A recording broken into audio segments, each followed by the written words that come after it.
नमस्कार सभी को, मैं Navneet Gautam classes of physics में आप सभी का स्वागत करता हूं। BSc 6th semester solid state physics आप लोग पढ़ रहे हैं और सॉलिड स्टेट फिजिक्स में आज का हमारा टॉपिक है ब्रेवियस लैटिस इन 2D। ठीक है, ब्रेवियस लैटिस क्या होता है, जिसे स्पेस लैटिस भी कहते हैं या सिंपली लैटिस भी कहते हैं। इसकी डेफिनेशन मैंने आपको पहले लेक्चर में ही दे दी थी कि लैटिस या जालक क्या होता है। तो जो डेफिनेशन मैंने आपको वहाँ लिखवाई थी, है ना, वही डेफिनेशन मैंने यहाँ पे लिखी है। तो ब्रेवियस लैटिस या लैटिस या स्पेस लैटिस क्या है, उसे हमें पढ़ना है एक तो 2D में और फिर पढ़ना है 3D में। ठीक है, तो 2D या 3D कैसे कैसे है आइए देखते हैं। देखो, सबसे पहले हेडिंग लिखिए ब्रेवियस लैटिस इन 2D। इसे आप ऐसे भी लिख सकते हो हेडिंग को, 2 डायमेंशनल ब्रेवियस लैटिस। ठीक है, तो ब्रेवियस जो है वो साइंटिस्ट का नाम है, वैज्ञानिक का नाम है, तो इसलिए लिखा है ब्रेवियस इन 1848। 1848 में ब्रेवियस ने इंट्रोड्यूस्ड यानी परिचय कराया the concept of space lattice, है ना। कौन से कॉन्सेप्ट से? स्पेस लैटिस क्या होता है, ठीक है, उस कॉन्सेप्ट को बताया उन्होंने। और क्यों बताया?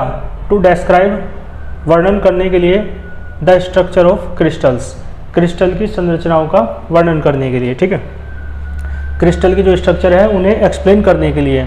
तो ये बेसिक बात है, ये मैं पहले ही बता चुका हूँ।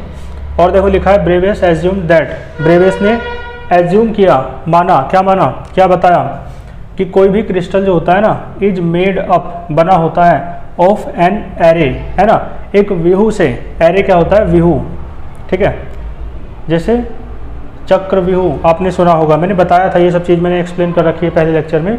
ठीक है, तो इसे वो अच्छे से क्लियर हो पहला लेक्चर, तो और अच्छे से आपको समझ में आएगा।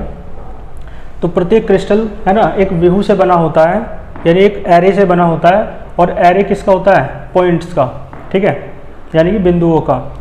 और किस प्रकार के पॉइंट्स होते हैं? मैंने आपको बताया था इस तरीके के रहते हैं, है ना, ये।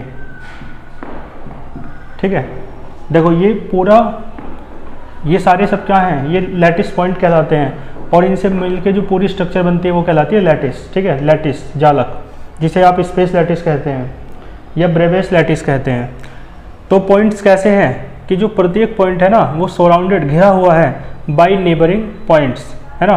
देखो जैसे ये वाला पॉइंट है, तो चारों तरफ इसके पॉइंट्स है ना, इसके पड़ोसी बिंदु है ना, तो उनसे घिरा हुआ है। और किस प्रकार से?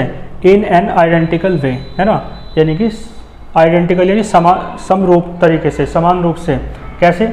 इसके चारों तरफ देखो, जितने डिस्टेंस पर ये पॉइंट है, इससे उतनी ही डिस्टेंस पर ये पॉइंट है, इससे ऊपर भी उतनी ही डिस्टेंस पर एक पॉइंट है, इससे नीचे भी उतनी ही डिस्टेंस पर एक पॉइंट है।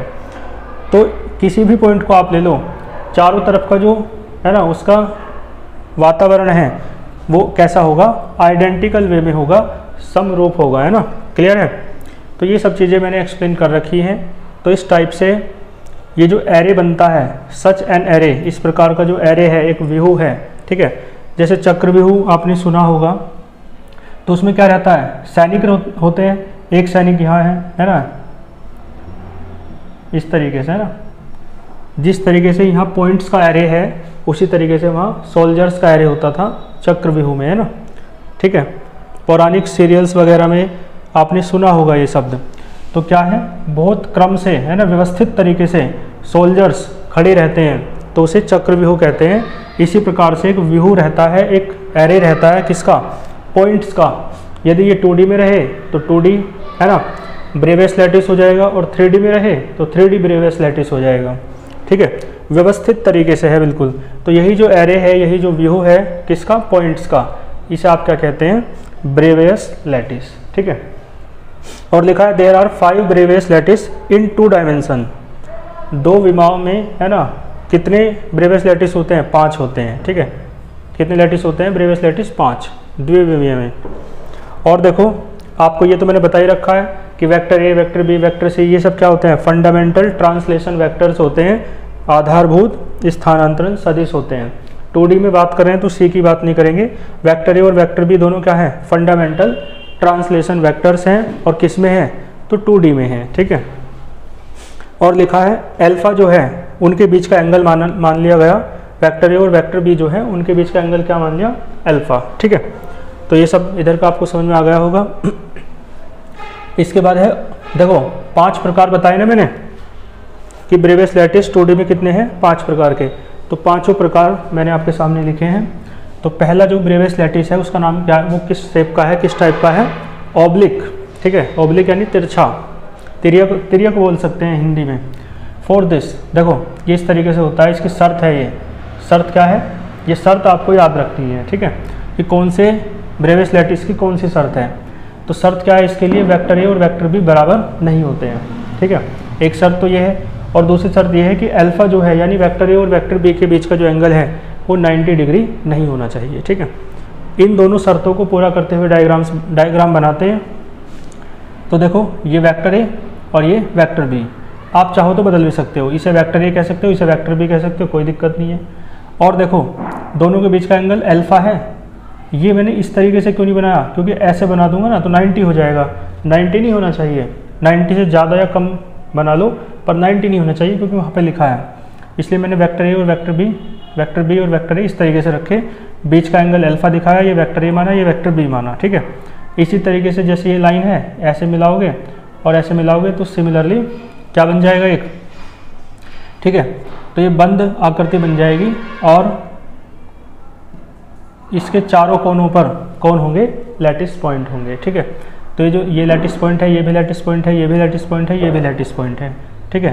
तो इस तरीके से क्या बन जाता है ना, लैटिस पॉइंट से मिलकर वेक्टर ए और वेक्टर बी से मिलकर कौन सा ब्रेवियस लैटिस बनता है, ऑब्लिक वाला, ठीक है। कर लोगे ना इसे, ये कैसे बना, वेक्टर ए और वेक्टर बी बराबर नहीं है तो वेक्टर ए देखो लंबाई ज़्यादा है, वेक्टर बी की कम है, ठीक है। बराबर होते तो दोनों की लेंथ कैसे लेते हैं, सेम लेते हैं। आई बात समझ में। इसके बाद सेकंड पे चलते हैं, स्क्वायर, स्क्वायर को कहते हैं वर्ग। देखो स्क्वायर का तो आपको पता ही है, शर्त बताने की जरूरत भी नहीं है। स्क्वायर किस शेप का बनता है आपको पता है, एंगल 90 होता है और ए और बी बराबर होता है, चारों भुजाएं बराबर होती हैं स्क्वायर की, वर्ग की। तो ए और बी बराबर होगा और एंगल कितना होगा, 90 होगा। तो वर्ग तो ऐसे ही बनता है स्क्वायर। तो ये मैंने वेक्टर ए माना, ये वेक्टर बी माना, और जितना वेक्टर ए है उतना ही वेक्टर बी होना चाहिए। तो इसकी लेंथ और इसकी लेंथ, वेक्टर ए और वेक्टर बी की लेंथ दोनों कैसी लेनी है, सेम, ठीक है। ये डॉट डॉट कर कैसे मिला लो, चारों कोनों पे कौन होंगे, लैटिस पॉइंट होंगे और अल्फा कितना होगा, 90 डिग्री। वर्ग में स्क्वायर में 90 डिग्री होता है। तो यह डायग्राम भी आप समझ गए होंगे, आसान है। फिर तीसरे वाला जो है सेंटर्ड रेक्टेंगुलर है, ठीक है। इसे कहेंगे केंद्रीय या केंद्रीकृत, क्या बोलेंगे, रेक्टेंगुलर को आयत बोलते हैं, ठीक है। अब आयत का आपको पता ही है, आयत में भुजाएं बराबर नहीं होती तो ए और बी बराबर नहीं है। देखो नाम से भी क्लियर हो सकता है, ठीक है भाई। ऑब्लिक है तो इसका मतलब बराबर नहीं होगा कुछ भी, ना एंगल बराबर ना एज भुजाएं बराबर। स्क्वायर में पता ही है एंगल 90 होता है, ठीक है, और भुजाएं बराबर होती हैं चारों, पता ही है आपको। रेक्टेंगुलर में दो भुजाएं है ना, साइड वाली एक साथ जुड़ी हुई भुजाएं बराबर नहीं होती, यानी ये दोनों भुजाएं एक साथ जुड़ी हैं ना तो ये बराबर नहीं होंगी। आमने सामने वाली बराबर होती हैं, ये वेक्टर ए है तो ये भी वेक्टर ए होगा, ये वेक्टर बी है तो ये भी वेक्टर बी होगा। लेकिन जो भुजाएं आपस में जुड़ी हुई हैं, जैसे ये दोनों एक साथ जुड़ी हैं ना, तो ये बराबर नहीं होंगी। तो नाम सुनते ही, रेक्टेंगुलर सुनते ही ये शर्त आपके दिमाग में आ जाएगी कि वेक्टर ए वेक्टर बी के बराबर नहीं है, ठीक है। और आयत में भी, रेक्टेंगुलर में भी, रेक्टेंगल में भी, ठीक है, रेक्टेंगल होता है ना, रेक्टेंगुलर का मतलब तो आयताकार है। इसके आगे आप ये लिख सकते हो कि सेंटर्ड रेक्टेंगुलर क्या, ब्रेवियस लैटिस, है ना, सेंटर्ड रेक्टेंगुलर ब्रेवियस लैटिस। इसके आगे भी आप लिख सकते हो स्क्वायर, है ना, ब्रेवियस लैटिस। इसके आगे भी लिख सकते हो ऑब्लिक ब्रेवियस लैटिस, ठीक है। तो रेक्टेंगल होती है आकृति, लेकिन उसका जो एडजेक्टिव है वो रेक्टेंगुलर होता है, ठीक है। तो सेंटर्ड रेक्टेंगुलर यानी केंद्रीकृत आयताकार है ब्रेवियस लैटिस। तो आयत ऐसे बनता है, ए और बी बराबर नहीं लेना, या तो ए को बढ़ा लो या बी को बढ़ा लो। मैंने ए को बड़ा ले लिया है, मर्जी है, बराबर नहीं लेना, बड़ा कोई सा भी हो। तो वेक्टर ए ज़्यादा वेक्टर बी कम, देखो है ना, और एंगल 90 रहेगा तो 90, ठीक है। और चारों कोनों पे क्या रहेंगे आपके ये लैटिस पॉइंट रहेंगे, लेकिन सेंटर्ड लिखा है तो सेंटर पर भी एक लैटिस पॉइंट रहेगा बीच में, ठीक है, क्योंकि रेक्टेंगुलर वाला भी कौन सा है, सेंटर्ड। क्लियर है। इसके बाद है प्रिमिटिव रेक्टेंगुलर। प्रिमिटिव को मैंने कहा था आदिम, है ना, और रेक्टेंगुलर को आयताकार कहते हैं, ठीक है। और देखो सेम शर्त रहेगी बिल्कुल, क्योंकि भाई रेक्टेंगल है तो रेक्टेंगल में भुजाएं तो बराबर होंगी नहीं और एंगल बराबर 90 होता ही है रेक्टेंगल में। डायग्राम भी बिल्कुल सेम है, लेकिन ये सेंटर्ड था तो इसके सेंटर पर लैटिस पॉइंट था, ये सेंटर्ड नहीं है तो इसके सेंटर पर लैटिस पॉइंट नहीं होगा। और प्रीमिटिव लिखा है, आप याद करो, प्रीमिटिव सेल आपके याद होगी। प्रीमिटिव सेल में उसके केवल कॉर्नर्स पर एटम या लैटिस पॉइंट होते थे। यहाँ पे भी देखो कॉर्नर्स पर हैं, केवल कोनों पर, बीच में नहीं होगा। जैसे यहाँ बीच में था ऐसे बीच में वहाँ नहीं होगा। आई बात समझ में। फिर इसके बाद है हेक्सागोनल। हेक्सागोनल इसे कहते हैं, हेक्स क्या होता है, सठ, सठ फलकीय कहेंगे हिंदी में, है ना, सठ फलकीय, सठ फलक वाली आकृति है, ठीक है। तो इसमें देखो हेक्सागोनल में ए और बी बराबर होंगे और हेक्सागोन में एंगल कितना होता है 120, है ना। तो इसलिए आपको ए और बी बराबर लेना है, तो जितनी लेंथ इसकी ली उतनी ही लेंथ इसकी लोगे ए और बी की। लेकिन आप यदि ऐसे रखते तो 90 हो जाता, तो थोड़ा इसे, है ना, ऐसे रखते तो 90 होता, तो थोड़ा बाहर की तरफ कर लो, ऐसे कर लिया तो अब ये 120 है ना। तो एंगल कितना है 120। इसी के सिमिलर, है ना, ऐसे खींच दो, ऐसे बना दो, चारों कोनों पे क्या होंगे, लैटिस पॉइंट होंगे। तो इस प्रकार से ये जो 2D ब्रेवियस लैटिस है ये कौन से वाला है, हेक्सागोनल, यानी कि सठ फलकीय है, ठीक है। तो 5 टाइप के होते थे 2D ब्रेवियस लैटिस और पांचों टाइप मैंने आपको करा दिए हैं, ठीक है। अगला जो हमारा टॉपिक होगा वो होगा 3D ब्रेवियस लैटिस, ठीक है। ये अच्छे से समझ में आ गया है तो 3D वाला भी बहुत आसानी से समझ में आ जाएगा। थोड़े से बस उसमें प्रकार ज़्यादा हैं, ठीक है। क्लियर है। तो मिलते हैं फिर नेक्स्ट लेक्चर में 3D ब्रेवियस लैटिस के साथ। अच्छे से पढ़ते रहिए, तब तक के लिए ऑल द वेरी बेस्ट।